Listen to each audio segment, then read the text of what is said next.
یہ دنیا کے سامنے حضرت امام نے اپنا اسوہ رکھا کہ یہی تو پیغام میں دینے آیا ہوں، یہی تو جو ہے وہ تحریر میں نے کربلا کی ریت پر اپنے خون سے رقم کرنی تھی کہ یہ سر کٹ سکتا ہے لیکن جھکے گا تو صرف اپنے مالک کی چوکٹ پہ جھکے گا، یزید کے سامنے یہ سر جھک نہیں سکتا ہے۔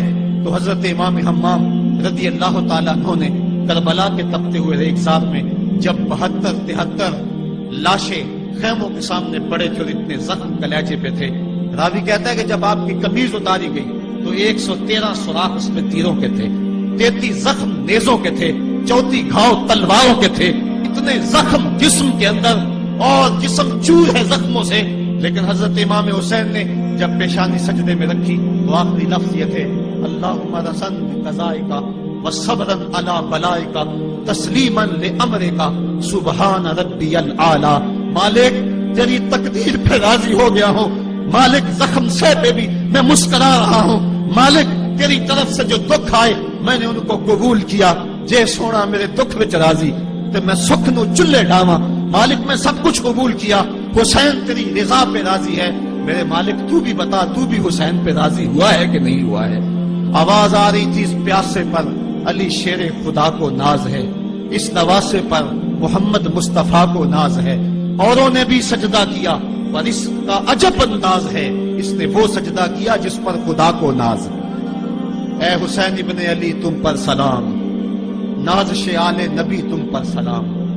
آج لہجہ بھی دم توڑ رہا ہے اور سورج بھی درد غروب سے زرد ہو رہا ہے، وقت کے دامن میں گنجائش نہیں کہ میں اس مضمون کو چھیڑوں، آؤ ہم سلام کرتے ہیں۔ یہ سورج سامنے چمک رہا ہے، میں یہاں بیٹھا سوچ رہا تھا کہ ہم نے تو نہیں دیکھا، اے سورج دوپہر کا وہ منظر تم نے تو دیکھا تھا جب کربلا میں حسین کا سر کٹا تھا، جب گھر لٹا تھا، جب خیموں کو آگ لگی تھی، جب سکینہ رو رہی تھی اور جب گھوڑا خالی پلٹا تھا اور سکینہ پوچھتی تھی گھوڑے تو خالی آ گیا ہے، حسین کہاں چھوڑایا ہے۔ آج یہ سورج یہ چمک چمک کے وہ ہمیں کہانی سنا رہا ہے اور ہمیں پیغام دے رہا ہے کہ نبی کے نام پہ حسین نے تو سر کٹا دیا۔ آج تم کہتے ہو دین پہ چلنا بڑا مشکل ہے، تم شور ڈال رہے ہو، جن کے لیے مسجدوں میں قالین بچھے ہوئے ہیں، گرم پانی دستیاب ہے اور ان کے لیے مسجدوں میں آسائشیں موجود ہیں، اور پھر بھی وہ کہتے ہیں دین پہ چلنا بڑا مشکل ہے۔ ذرا دیکھو حسین ابن علی کو سجدے میں سر رکھ کے، پیشانی رب کے حضور رکھ کے حسین ابن علی کہہ رہے ہیں مالک میں سر کٹا کے بھی تیرے حضور حاضر ہوں اور تجھ پہ راضی ہوں، تو بھی بتا کہ تو بھی حسین پہ راضی ہے یا نہیں ہے۔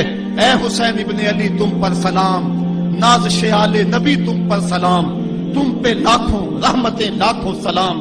اے شہیدان محبت کے امام، لالا گوں لالا بدن لالا چمن، اے چمن اندر چمن اندر چمن، زندگی ہی زندگی تیری حیات، اے حیات اندر حیات اندر حیات، افتخار ملت بیضا ہے تو، رب کعبہ کی قسم یکتا ہے تو، فخر کا دل میں دریچہ باز کرنا چاہیے، جن کا تو آقا ہے ان کو ناز کرنا چاہیے۔ آج ہم ناز کرتے ہیں حسین ابن علی پہ، ہم آ حسین والے نہیں ہیں، ہم واہ حسین والے ہیں۔ واہ حسین تیری عظمت کو سلام، اتنے زخم کلیجے پہ ہو تو کھڑا نہیں ہوا جاتا، لیکن جبر کے خلاف کتنی قوت سے کھڑا ہے۔ حسین ابن علی نے اپنا نمونہ لوگوں کے سامنے رکھنا تھا۔ اقبال کہتا ہے سرخ رو عشق غیور از خونے ہو، شوقی مصرع از مضمون ہو۔ یزید مٹ گیا، یزید کا نام مٹ گیا، اس کا تشخص مٹ گیا، حسین کل بھی زندہ تھا، حسین آج بھی زندہ ہے۔ مرتا تو وہ ہے جس کی فکر مر جائے، مرتا تو وہ ہے جس کا نصب العین مر جائے، مرتا تو وہ ہے جس کا مشن ختم ہو جائے۔ حسین کا نصب العین زندہ، حسین کی فکر زندہ، حسین کا مشن زندہ، حسین زندہ، حسین کا نانا بھی زندہ۔ آج بھی ہزاروں کروڑوں اربوں انسان حسین کا نام لے کے جی رہے ہیں۔ میں کہتا ہوں اگر کوئی یزید کا نام بھی لیتا ہے تو وہ سر جھکا کے دیتا ہے۔ کیسا تمہارا لیڈر ہے جس کا نام لیتے ہوئے بھی تمہیں شرم آتی ہے؟ نام لینے سے پہلے سر جھکاتے ہو، نام لیتے ہوئے پسینہ پسینہ ہوتے ہو، نام لینے کے بعد منہ چھپا لیتے ہو۔ تمہیں اپنے قائد اور اپنے لیڈر کا نام لیتے بھی شرم آتی ہے، اور جب ہمارے لبوں پہ نام حسین آتا ہے ہمارا قد اونچا ہو جاتا ہے، ہمارا سر فخر سے بلند ہو جاتا ہے۔ فخر کا دل میں دریچہ باز کرنا چاہیے، جن کا تو آقا ہے ان کو ناز کرنا چاہیے۔ تو حسین ابن علی نے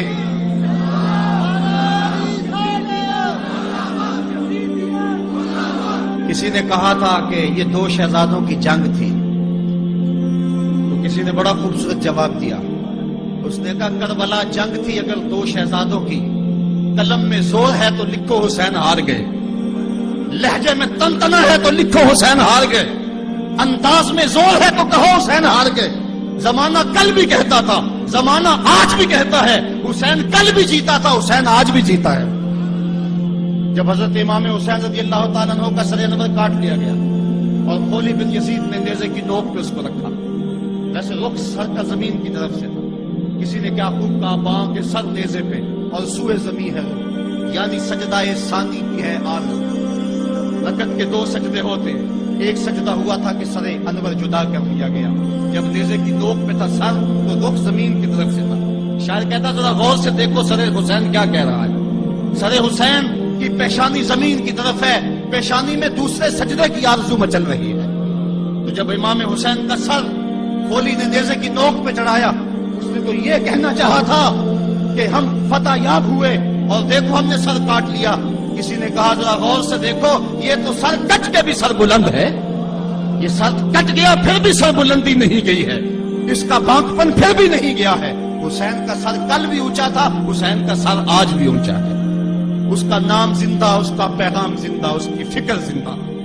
حضرت امام زین العابدین یہ کربلا کے وہ شخص ہیں جنہوں نے سارا منظر اپنی آنکھوں سے دیکھا تھا.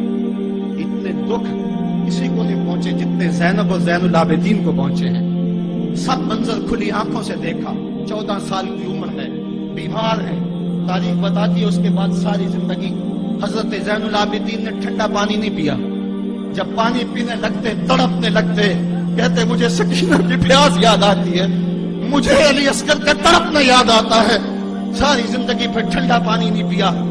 حضرت امام زین العابدین نے یہ سارا منظر کھلی آنکھوں کے ساتھ دیکھا تھا. اور پھر آپ نے دمشق کے بازاروں میں بھی اور کوفے کی گلیوں کے اندر بھی سروں کا یہ قافلہ اپنی قیادت کے اندر جو ہے وہ گزارا تھا.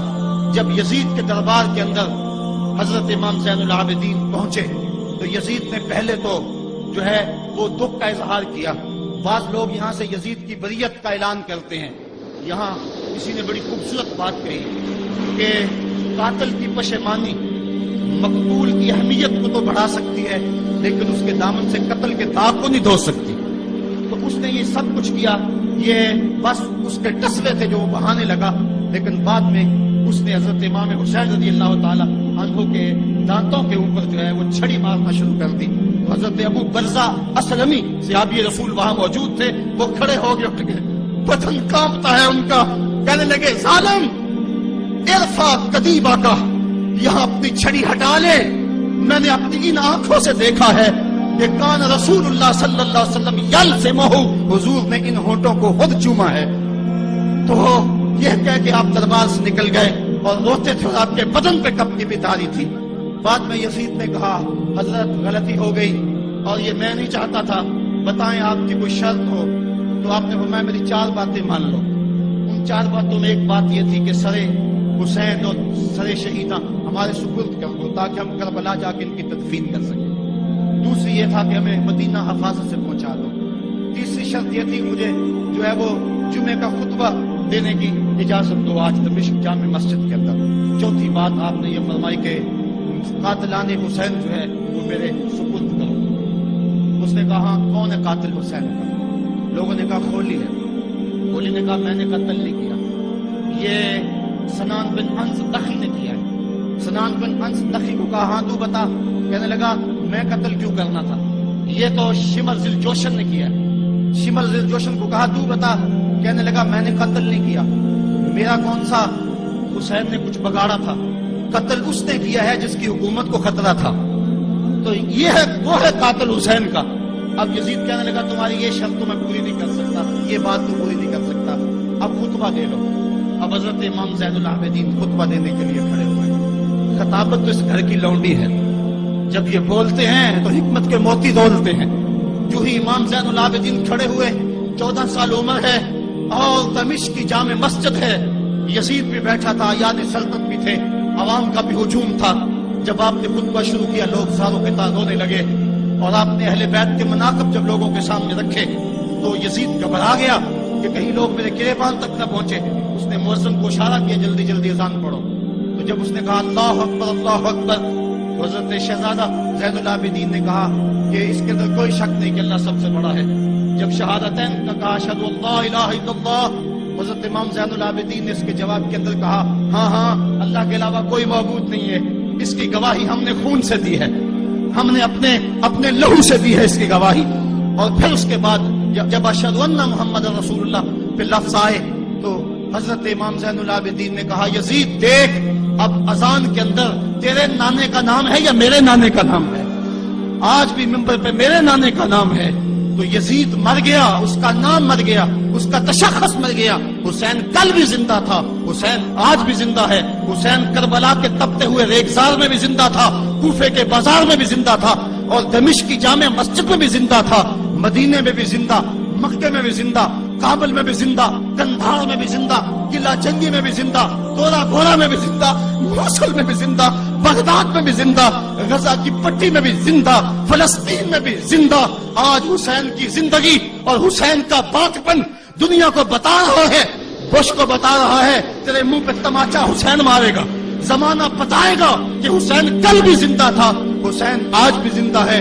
حسین کی فکر لے کے اٹھو اور پوری دنیا پہ چھا جاؤ اور زمانے کو بتاؤ کہ ہم حسین ابن علی کے سپاہی ہیں. صرف محرم کے دن آنسو بہا لینے سے کچھ نہیں ہوگا. کیا صرف محرم حسین کا مہینہ ہے؟ نہیں، سب پورا سال حسین کا ہے، پوری زندگی حسین کی ہے، پورے زمانے حسین کے ہیں. یہ صرف عاشور کا دن یا عاشور کی شب ہی حسین کی نہیں، سارے زمانے حسین کے ہیں. کل بھی حسین کا تھا، آج بھی حسین کا ہے، کل بھی حسین کا ہوگا. آؤ اٹھیں، قرآن کو لے کر کے حسین ابن علی نیزے کی نوک پر بھی چڑھ کے قرآن سنایا، اور آج ہم اسی قرآن کی دعوت کو لے کر کے اٹھیں اور حسین ابن علی کے پیغام کو گھر